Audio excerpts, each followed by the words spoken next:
요한복음 21장 15절에서 23절 말씀을 통해서 내가 나를 사랑하느냐라는 제목으로 하나님 말씀을 함께 나누겠습니다.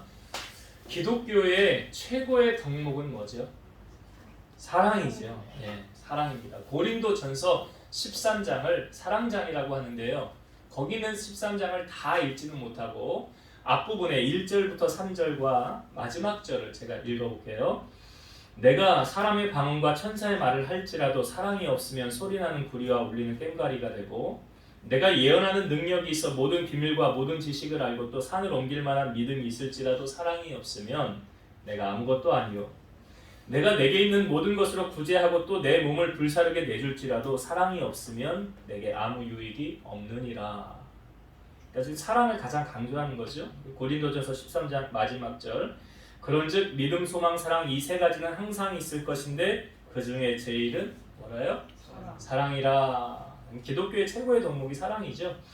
요한일서 4장 7절과 8절도 보면 사랑하는 자들아 우리가 서로 사랑하자. 사랑은 하나님께 속한 것이니 사랑하는 자마다 하나님으로부터 나서 하나님을 알고 사랑하지 아니하는 자는 하나님을 알지 못하나니 이는 하나님은 사랑이심이라. 그래서 그 덧붙여서 부연 설명하기를 너희가 눈에 보이는 형제 자매를 사랑하지 않으면서 보이지 않는 하나님을 사랑한다는 것은 거짓말하는 자로다. 그래요. 나는 하나님을 사랑하는데 내가 보이는 형제 자매는 사랑하지 않아. 그럼 하나님을 사랑하는 게 아니래잖아요. 거짓말하는 자다라고 말하고 있어요.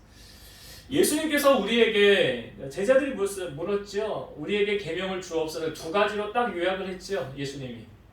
원래는 10계명도 두 가지로 요약을 할 수 있어요. 1계명부터 4계명까지는 인간이 하나님에게 지켜야 되는 계명, 5계명부터 10계명까지는 사람과 사람 사이에 지켜야 될 계명이잖아요. 예수님께서 이것을 딱 집약해서 첫째는 이것이니 뭐예요? 너는 마음을 다하고 힘을 다하고 뜻을 다하여 주 너의 하나님을 사랑하라. 이게 첫 번째.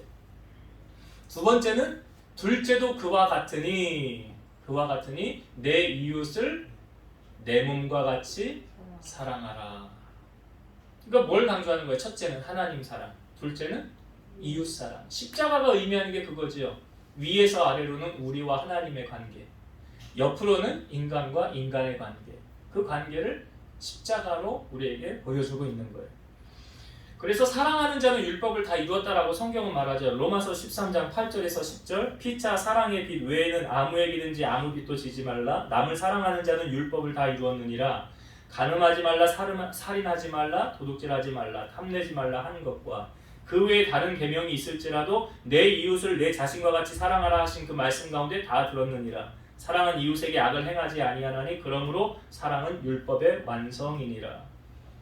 그러니까 율법을 다 이루고 사는 사람은 사랑하면 다 이루고 사는 사람이다라고 말하고 있어요.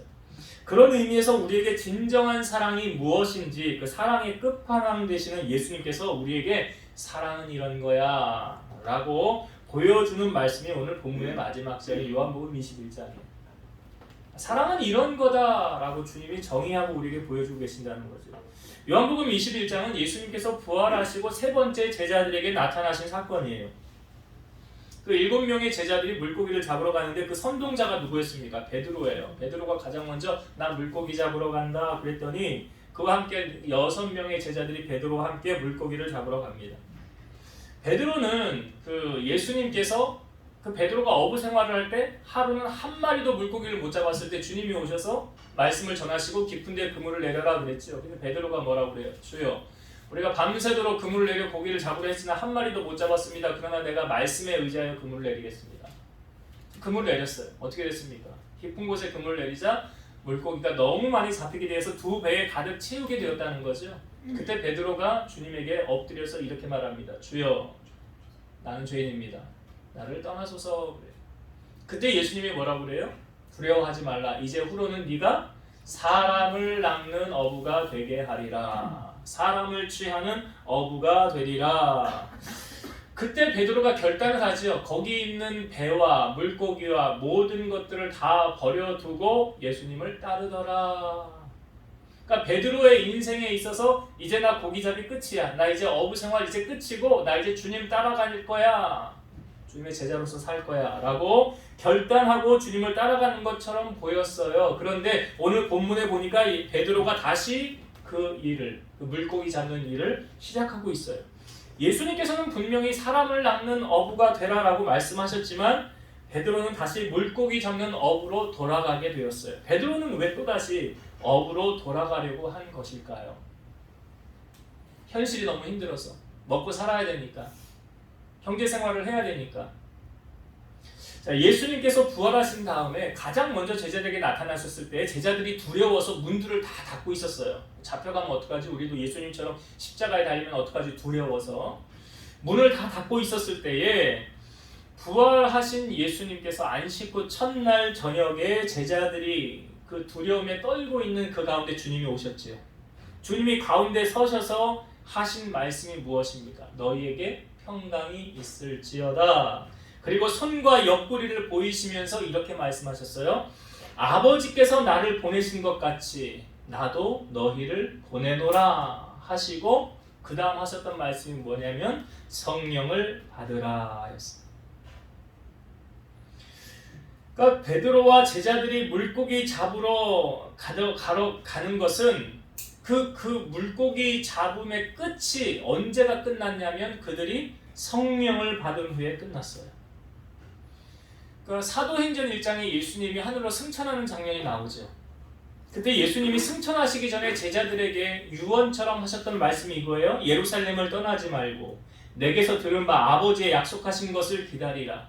요한은 물로 세례를 베풀었으나 너희는 몇 날이 못되어 성령으로 세례를 받으리라.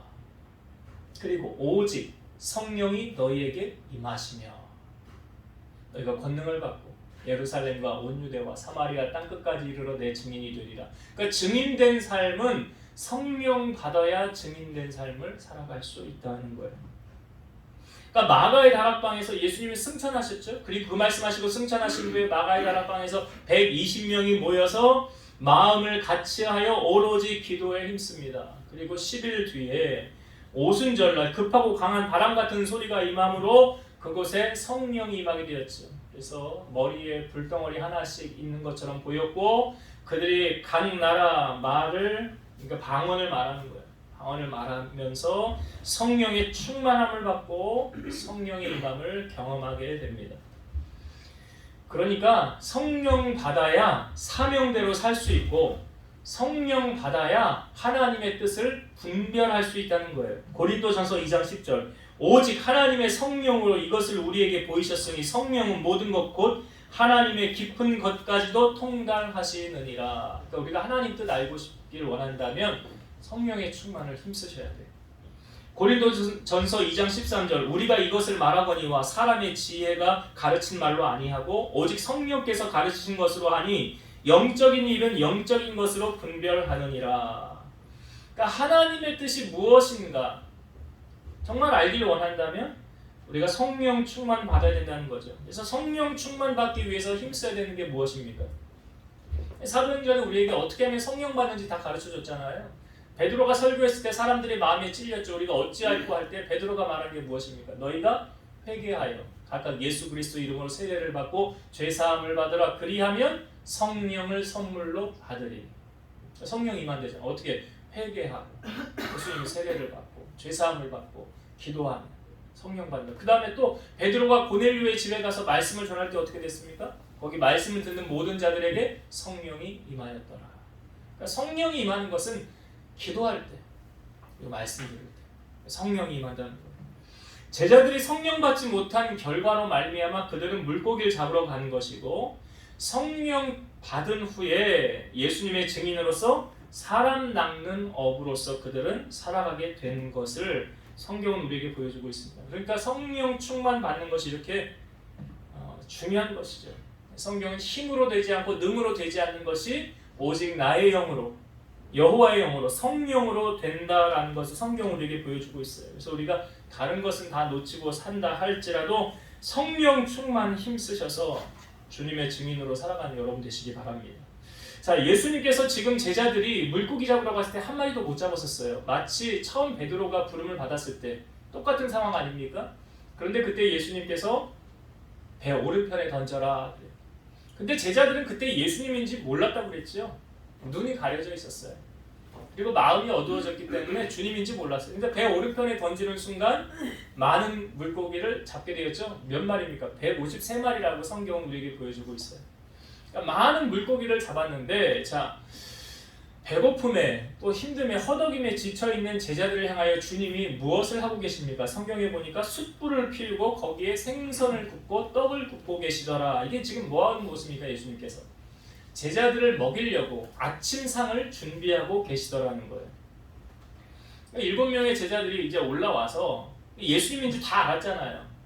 그 기적을 경험하고 난 다음에 주님이 이제 밥상을 차려주신 거죠. 조반을 차려주시고 거기서 이제 먹게 되는데, 예수님이 밥상을 차리실 때 숯불을 피우셨더라 그랬죠. 그러니까 숯불구이예요. 생선도 숯불에 구우면 기름이 쫙 빠지면서 얼마나 맛있어요. 고기도 맛있게 먹으려면 숯불에 구워. 그래서 사람들이 캠핑을 왜 갑니까? 우리 불 피워가지고 거기서 고기 구워 먹으려고 캠핑 가는 거잖아요. 그러니까 예수님께서 지금 숯불을 피우시는 거예요. 허기진 제자들도 먹이시는 거예요. 그런데 다른 제자들은 몰라도 이 베드로는 숯불을 보면 무슨 생각이 떠오를까요? 베드로는 숯불을 보면서 떠오른 생각이 있어요. 예수님께서 성만찬식, 십자가를 지시기 전날에 성만찬식을 하면서 너희 중 하나가 나를 팔리라, 그리고 나를 다 떠나리라. 그때 베드로가 이렇게 말하죠. 다른 사람은 다 떠나도 저는 절대로 주님을 떠나지 않겠습니다. 내가 죽는 데까지도 주와 함께 가겠습니다. 그때 예수님께서 네가 나를 모른다고 다 울기 전에 3번 부인할 것이니라 그래요. 그리고 나서 예수님께서 이제 잡혀서 대제사장의 집으로 들어가실 때 베드로가 멀찍이서 따라갑니다. 어떻게 되는가 보려고 따라가요. 사람들이 뜰 가운데 불을 피우고 함께 앉았는데 베드로도 그 가운데 앉습니다. 근데 한 여종이요, 그 베드로의 불빛을 향하여 얼굴이 보이잖아요. 그 앉는 것을 보고 주목하면서 이 사람도 그와 함께 있었느니라. 그러니까 베드로도 예수님하고 함께 있었다 말하는 거예요. 그러니까 베드로가 부인하면서 이 여자여 내가 그를 알지 못하노라. 조금 후에 다른 사람이 보고 너도 그 도당 아니냐? 그와 함께하지 않았느냐? 그랬더니 베드로가 이 사람아 나는 아니로다. 그리고 1시간쯤 뒤에 또 한 사람이 장담하기를 이는 갈릴리 사람이니 참으로 그와 함께 있었느니라. 그때 베드로가 이렇게 말하죠. 이 사람아 나는 내가 하는 일을 알지 못하노라 하고 그 말이 끝나자마자 닭이 울어요. 그러니까 베드로에게 있어서 불 쬐는 모습은 자신이 주님을 배반했다는 회상을 떠오르게 하는 거예요. 그러니까 불만 보면 자신이 난 주님을 참 배반했었지, 그 3번이나 배반했던 사람이야 하면서 이 불 쬐는 그 모습을 보면 자기에게 트라우마로 베드로는 남아있는 거예요. 그렇게 남아있는 상처를 지금 예수님께서 베드로의 상처를 치유해 주시는 사건이 오늘 본문 요한복음 21장에 나오는 거예요. 조반을 먹은 후에 예수님께서 그의 시선이 베드로를 향합니다. 그리고 베드로를 향하여 이렇게 질문을 던지시죠. 요한의 아들 시몬아 네가 이 사람들보다 나를 더 사랑하느냐. 주님이 이렇게 질문을 던져요. 그런데 저는 여기서 예수님의 질문이 잘못됐다라고 생각을 해요. 주님 질문 잘못 던지셨네. 이거 먼저 물으셔야죠. 너 왜 사람들 앞에서 나 모른다고 3번이나 부인했냐? 너 그렇게 나 부인하지 않는다고 하지 않았니? 근데 내가 멀찍이서 그거 다 봤어. 너 불잼에서 나 3번이나 부인하더라. 보통 이거 먼저 묻고 그 다음 질문으로 넘어갔어야 되는데 예수님의 질문이 의아하잖아요. 그거 묻지 않으시고요. 질문하시기를 네가 이 사람들보다 나를 더 사랑하느냐라고 질문을 던지셨어요. 두 번째 질문도 똑같습니다. 요한의 아들 시몬아 네가 나를 사랑하느냐. 세 번째 질문도 그렇죠. 내가 나를 사랑하느냐. 왜 예수님은 똑같은 질문을 3번 던지셨을까요? 베드로 안에 있는 상처를 주님이 치유하시는 과정이에요. 베드로 안에 그 예수님 모른다고 3번이나 부인했던 그 베드로, 그 마음속에 있었던 그 상처를 주님이 지금 치유하고 계시구나 라는 것을 보여주고 있는 거예요. 여러분 사람이요 그 상처가 많은 사람이 치유를 받지 못하면 자꾸 담을 쌓게 됩니다. 그리고 다른 사람에게 자꾸 상처를 줍니다. 그리고 잘 삐져요. 상처 때문에 그래요. 그리고 공동체 생활이 힘듭니다. 자꾸 담을 쌓게 되고요. 자기의 생각이 자기 주관이 너무 강합니다. 다른 사람의 의견을 잘 받아들이지 않아요. 그건 왜 그러냐면 마음이 평안하지 못하기 때문에 그래요. 울쑥불쑥 내 안에 자꾸 불쑥불쑥 상처가 나와서 그 상처가 담을 쌓고 다른 것을 받아들이지 못하게 만들어버리는 거예요. 히브리서 12장 15절 너희는 하나님의 은혜에 이르지 못하는 자가 없도록 하고 또 쓴뿌리가 나서 괴롭게 하여 많은 사람이 이로 말미암아 더럽게 되지 않게 하며 쓴뿌리가 나서 괴롭게 한다라고 말하고 있어요. 이게 뭐냐면 상처예요. 이게 상처예요. 여러분 아버지라는 찬양 가운데 이런 찬양이 있죠. 주는 내 마음을 고치시고 볼 수 없는 상처 만지시니 나를 아시고 나를 이해하시네 내 영혼 새롭게 세우시네. 그 상처를 누가 치유해 줄 수 있을까요? 그러니까 베드로 안에 있는 상처는 예수님만이 치유해 줄 수 있는 거예요. 그게 어떤 세상적인 방법으로 되어지는 게 아니에요. 그러니까 주님께서 지금 베드로 안에 있는 이 상처를 치유하고 계신다는 사실. 왜 그렇습니까? 베드로가 이 상처를 치유받지 못하면 하나님의 일을 제대로 감당할 수 있을까요? 없을까요? 없을죠. 자꾸 걸리겠죠. 상처가 울긋불긋 나오겠죠. 그 쓴뿌리가 하나님의 일을 하는데 자꾸 방해가 되겠죠. 그런 상처에서 자유함을 얻으면 모든 일을 감당할 수 있는 거예요. 요한일서 1장 9절 보면 만일 우리가 우리 죄를 자백하면 그는 미쁘시고 의로우사 우리 죄를 사하시며 우리를 모든 불의에서 깨끗하게 하실 것이요. 혹이나 행여나 하나님과 사람에게 있어서 내 안에 쓴뿌리가 있다면 걸리는 것이 있다면 어떻게 하라고 성경은 가르칩니까? 고백하래요. 누구에게? 하나님께. 주님에게 고백하래요. 고백하래요. 그럼 고백하면 어떻게? 주는 미쁘시고 의로우사 우리 죄를 사하시며 상처를 치유해 주신다는 거예요. 그러니까 여러분 그 상처를 가지고 살지 마시고 십자가 앞에 내려놓으시고 사람에게 받은 상처는 뭐 어떤 상처든 내려놓으시고 주님께로부터 빚비침을 통해서 자유함을 얻기를 바래요. 예수님만이 우리의 죄를 사해 주실 수 있고 예수님만이 죄에서 우리를 자유케 하실 수 있잖아요. 그러니까 상처도 치유받아야 자유할 수가 있는 거예요. 또 우리 상처를 치유해 주실 수 있는 분 예수 그리스도 아니십니까? 요한복음 8장 32절 진리를 알지니 진리가 너희를 자유롭게 하리라. 진리는 누구세요? 예수님이 나는 곧 길이요 진리요 생명이니 그랬잖아요. 그러니까 그 진리를 알지니 예수님을 알지니 그 진리 예수님이 너희를 자유롭게 하리라. 예수님만이 우리의 상처를 치유해 주실 수 있는 거예요. 자유롭게 해주실 수 있는 거예요.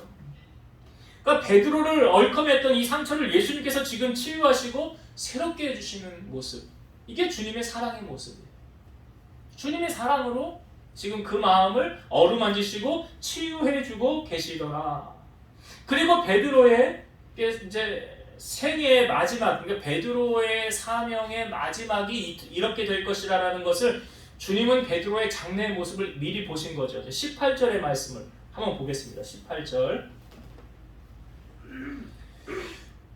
내가 진실로 진실로 내게 이르노니 베드로에게 말하는 거예요. 네가 젊어서는 스스로 띠뛰고 원하는 곳으로 다녔거니와 늙어서는 내 팔을 벌리리니 남이 내게 띠띠우고 원하지 아니하는 곳으로 데려가리라. 이게 베드로를 향하여 하신 말씀이죠. 베드로의 장래의 모습이 이렇게 될 것이다 라는 거예요. 남이 내게 띠띠우고 원하지 아니하는 곳으로 데려갈 것이고 내 팔을 다른 사람이 내 팔을 벌리니. 여러분 베드로가 어떻게 죽었는지 아시죠? 베드로 십자가에 달려서 죽었는데 거꾸로 십자가에 매달려서 죽었어요. 베드로도 십자가에서 순교를 했어요. 그런데 나 어떻게 예수님하고 똑같이 십자가에 매달릴 수 없다 하면서 거꾸로 십자가에 매달려서 내 생을 마감했어요. 마치 지금 요한복음 21장에 보이는 제자들의 모습은 철이 없는 베드로의 모습처럼 보이지 않습니까? 그 7명의 제자들 물고기 잡으러 가고 다시 세상으로 가고 그렇게 철이 없게 보여요.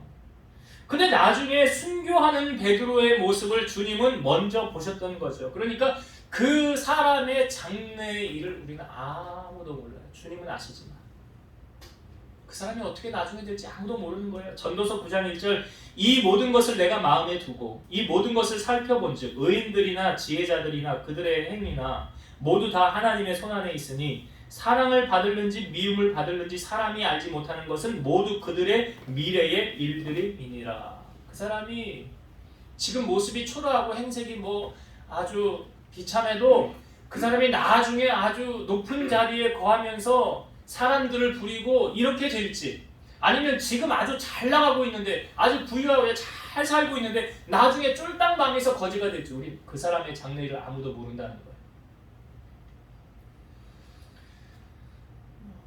그러니까 그렇죠. 뭐 자식들을 키울 때도 사람들을 저거 뭐 사람 구실이나 하겠냐, 뭐 저거 인간이나 되겠냐.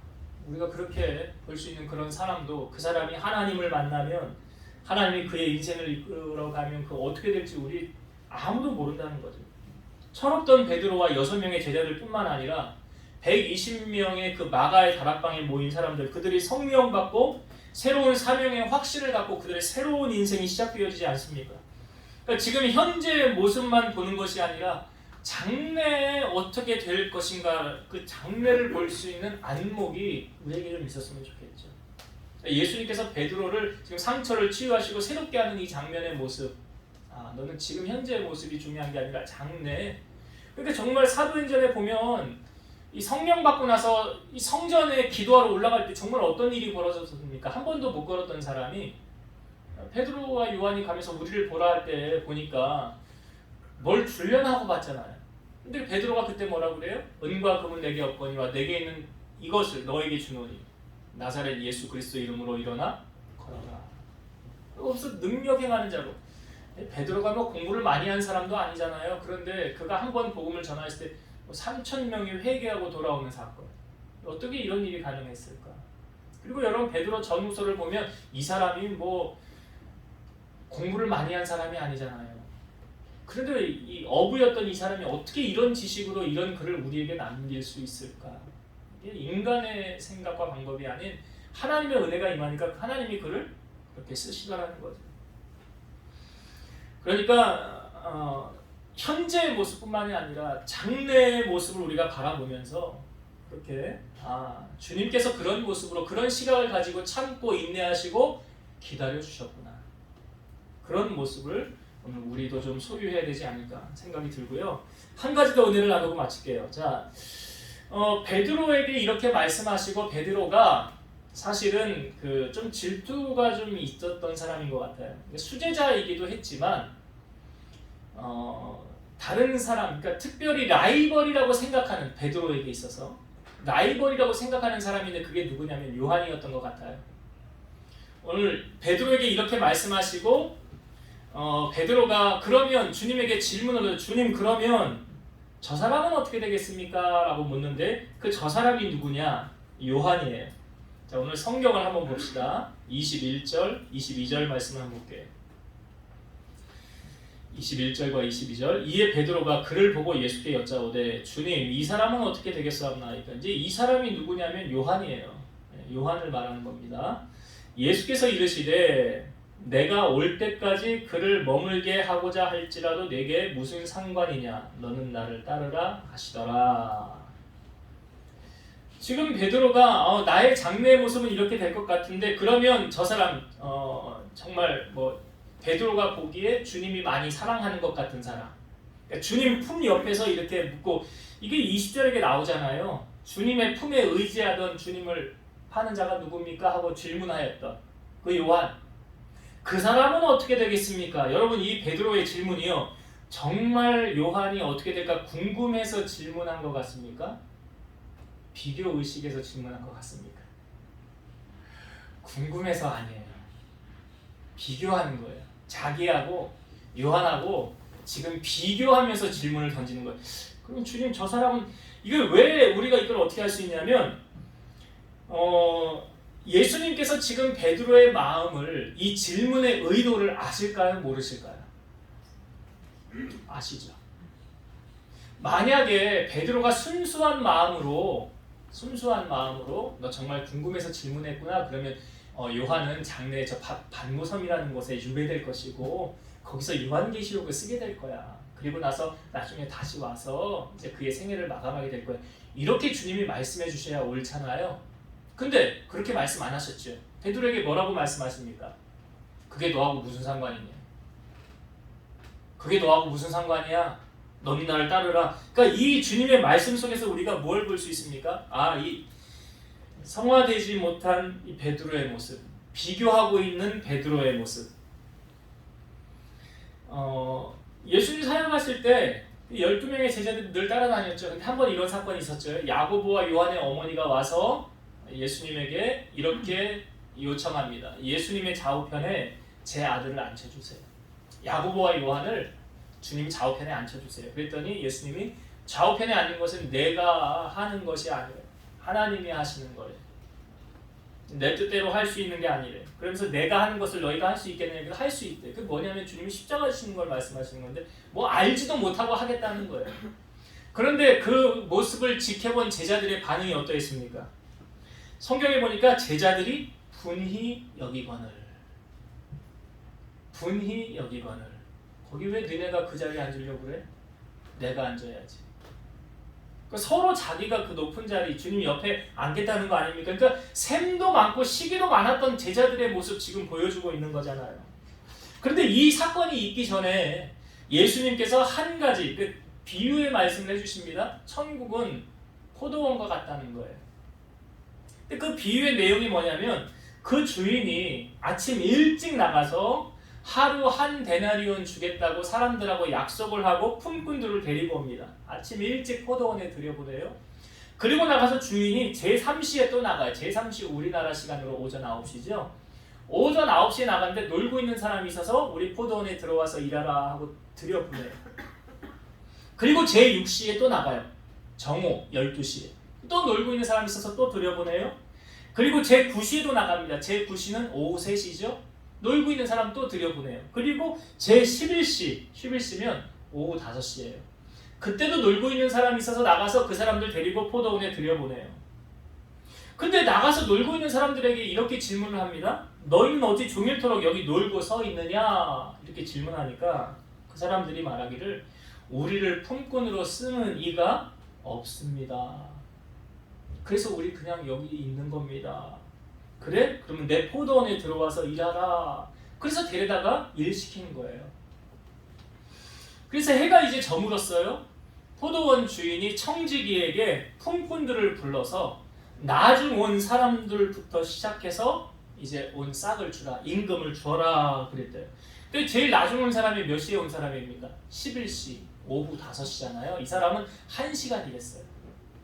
1시간 일한 사람에게 한 데나리온을 줬어요. 근데 그것을 본 사람들이, 먼저 온 사람들이 더 받을 줄 생각하는 거예요. 왜? 저 사람은 1시간 일했잖아요.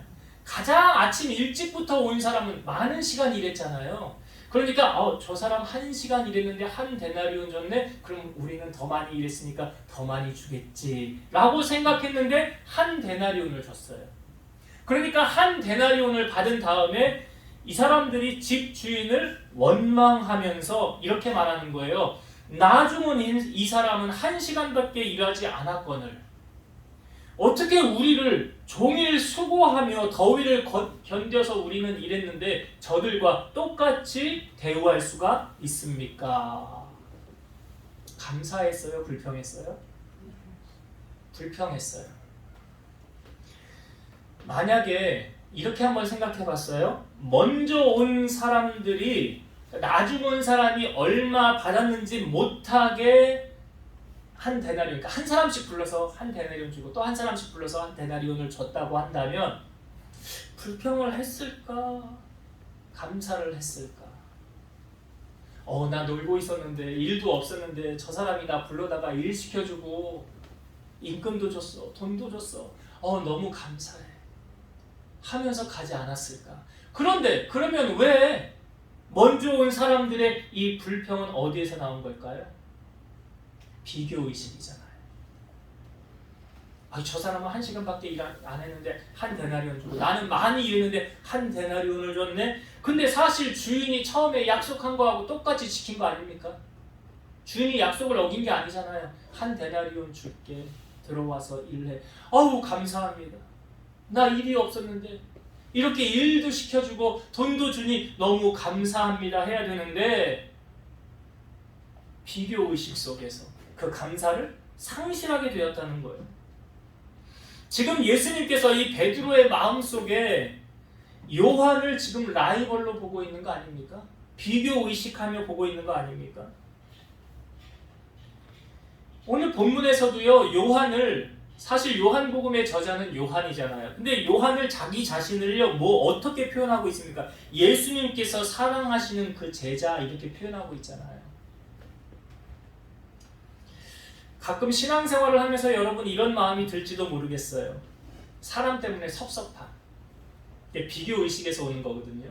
목사님은 왜 저 집사님, 저 권사님만 더 신경을 쓰고 기도도 많이 해주고, 나는 뭐야, 신경도 안 쓰고 기도도 안 해주는 거 아니야, 뭐야, 나는 개밥의 도토리야, 뭐야. 그러지 않습니다, 여러분. 저는 그러지 않는데, 여러분들이 혹 마음속으로 그런 마음이 들거든 사탄아 물러가라 그러세요. 사탄아 물러가라. 삐지게 하는 거. 그거 하나님이 주는 마음 아니에요. 여러분, 비교는요, 사람을 비참하게 만들고 편협하게 만들고 건강하게 자라질 못하게 한다는 사실이에요. 자녀를 키울 때도 비교하지 말라고 그러잖아요. 신앙생활을 하면서도 그럼 비교하는 건 아니에요. 예수님도 지금 비교하려던 베드로에게 따끔하게 말씀을 하고 계시는 거예요. 그게 너와 무슨 상관이냐? 너는 비교하지 말고 나를 따르라 라고 주님이 베드로를 향하여 말씀하시는 거예요. 여러분, 저는 말씀을 준비하면서 이런 생각이 들었어요. 사람에게 칭찬받고 인정받는 것보다 더 중요한 것은 하나님께 칭찬받고 인정받는 것이다. 그러니까 하나님에게서 사랑을 받지 못하니까 이 빈자리를 누구에게 채우려고 그러는 거예요? 사람에게 채우려고 그러는 거예요. 그러니까 하나님께로부터 충만한 사랑을 받으면 사람이 좀 안 알아줘도 상관이 없어요. 사람에게 사랑 좀 안 받아도 상관없어요. 왜? 하나님의 사랑이 넘치는데 뭐가 부족한 게 있어요. 그런데 하나님의 사랑이 부족하니까 이 부족한 것을 자꾸 누구에게 메우려고 그래요? 보이는 사람에게 자꾸 메우려고 그러는 거예요. 그래서 제가 신앙생활할 때 하나님과 우리와의 관계가 제일 중요하다라고 말하는 거예요. 여러분이 하나님의 사랑에 풍족하면 상처받을 이유가 있어요? 없어요? 없어요. 문제는 거기서 시작되어지는 거예요. 그래서 우리의 신앙이 주님을 바라보고 주님께로부터 충만한 사랑을 받으면 어떤 상처받을 이유가 없어요. 그것을 놓치지 마세요. 이제 말씀을 정리하고 마치도록 하겠습니다. 사실 주님께서 원하시는 제자들의 모습은 물고기를 잡으러 가는 게 아니죠. 이미 그 전에 너희는 이제 사람 낚는 어부가 되리라 라고 말씀하셨어요. 그리고 배와 그물 다 버렸잖아요. 그런데 다시 베드로가 배와 그물을 찾고 물고기를 잡으러 갔다는 것은 왜 그랬어요? 왜? 저들이 왜 사명을 잃었어요?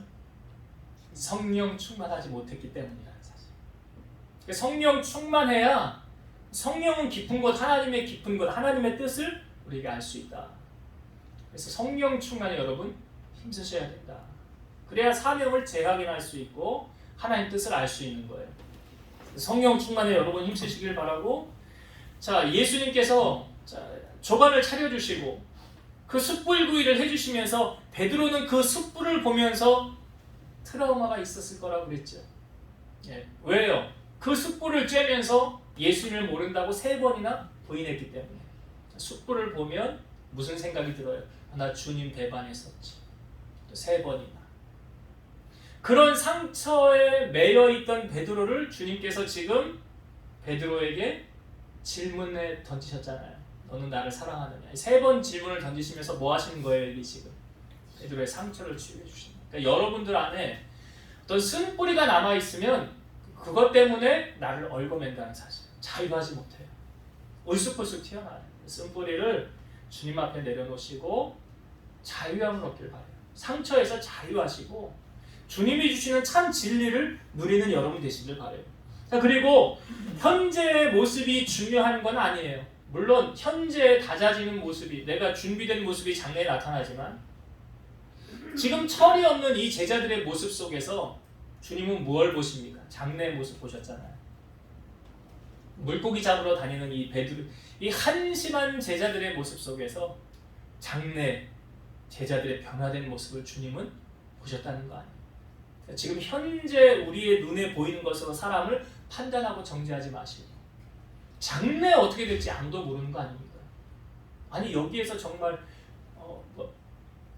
한 손가락 안에 드는 이 재벌이 나올 줄, 아니면 높은 자리에 어떤 한 자리를 차지하는 장관이 나올 줄, 대통령이 나올 줄 누가 알겠어요?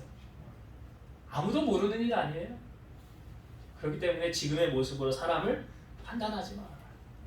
지금 예수님이 베드로의 모습, 장래의 모습 보여주셨잖아요. 그리고 마지막, 우리가 신앙생활하면서 하나님의 사랑이 풍족하게 임하면 판단하지 않아요. 남을 정죄하지 않아요. 비교하지 않아요. 문제는 그것이 채워지지 않으니까 비교하게 되는데, 비교는 사실 우리를 감사를 상실하게 만든다는 거예요. 여러분, 남을 사랑하는 사람 되시고 비교하지 마시고 허물을 덮어주는 사람 되시고 주님의 충만한 사랑이 여러분을 통하여 흘러보내는 그런 믿음의 사람, 사랑의 사람이 되시기를 주의 이름으로 축원드립니다. 기도하시겠습니다. 지금도 살아서 역사하시는 하나님 아버지, 철이 없는 제자들에게 주님 나타나셔서 아침상을 차려주시고 조반을 먹이시고 또한 상처 많은 그 베드로의 모습 보면서 주님 그 상처를 치유하시고 장래의 베드로의 모습을 보면서 실망하지 않으시고 그 베드로로 하여금 비교의식 내려놓게 하시고 감사하게 하시는, 우리가 어떻게 주님의 그 크신 사랑을 다 깨달을 수가 있겠습니까? 그러나 오늘 말씀 속에서 주시는 은혜를 우리 가슴에 잘 새겨서 우리도 주님의 마음으로 그 마음 품고 세상을 승리하며 살아가는 우리 성도들 되게 하여 주옵소서. 예수님의 이름으로 기도드리옵나이다. 아멘.